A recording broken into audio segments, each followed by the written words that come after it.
નમસ્કાર દર્શક મિત્રો, ટીવી18 ન્યૂઝમાં આપનું સ્વાગત છે। માનનીય સીપી સર બ્રજેશ કુમાર દાસર અને એડિશનલ સીપી સર ચૈતન્ય મંડલિક સરની સૂચના અને માર્ગદર્શન હેઠળ રાજકોટ શહેરમાં વારંવાર ગુના આચરનાર અને ભયનો માહોલ ઉભા કરનાર ગુનેગારોને દરેક રીતે તોડી પાડવા માટે રાજકોટ શહેર ક્રાઇમ બ્રાન્ચ દ્વારા ઝુંબેશ હાથ ધરવામાં આવેલ છે। આ ઝુંબેશના ભાગરૂપે એસીપી શ્રી ભરત સાહેબ, પીઆઈ શ્રી મેહુલ ગોંડિયા સાહેબ, પીઆઈ શ્રી મનોજ ડામોર સાહેબ અને પીઆઈ શ્રી ચિરાગ યાદવ સાહેબની ટીમ દ્વારા શહેર વિસ્તારના બી ડિવિઝન એરિયામાં ઇબલા ગેંગ નામની ટોળકી જેના વિરુદ્ધ 89 જેટલા ગુના દાખલ થયેલા છે। એમાં 4 ખૂનની કોશિશ, 5 લૂંટ અપહરણ, 11 રાયોટિંગ, 1 છેડતી અને 29 મારામારી અને બીજા પ્રોહિબિશન અને આર્મ્સ એક્ટના ગુના દાખલ થયેલા છે।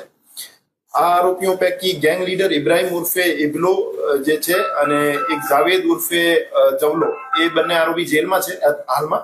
અને આ સિવાયના 4 આરોપીઓ સલીમ ઉર્ફે સલિયો, મહેબૂબ ઉર્ફે મેબલો, અશરફ અને લખન હાલ ક્રાઇમ બ્રાન્ચના શકંજામાં છે।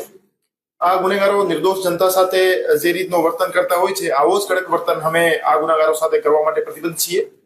રાજકોટ શહેરમાંથી ગુનેગારોને સાફ કરવાની આ ઝુંબેશ આવનાર સમયમાં આક્રમક રીતે ચલાવવામાં આવશે અને આવનાર અમુક દિવસોમાં બીજી 3 ગેંગ વિરુદ્ધ જીસીટીઓસી ની કાર્યવાહી કરવામાં આવશે। એ જે ગેંગ છે એના વિરુદ્ધ કુલ મેં જે રીતે જણાવ્યું 89 ગુના દાખલ થયેલા છે અને જીસીટીઓસી ના કામે અમે 27 ગંભીર ગુના ધ્યાને લીધેલા છે। ગુનાઓની વાત કરીએ તો એમાં 4 અટેમ્પ્ટ ટુ મર્ડર છે, લૂંટ અને અપહરણના 5 ગુના છે અને 11 રાયોટિંગના છે, 1 છેડતીનો અને 29 મારામારીના ગુના છે।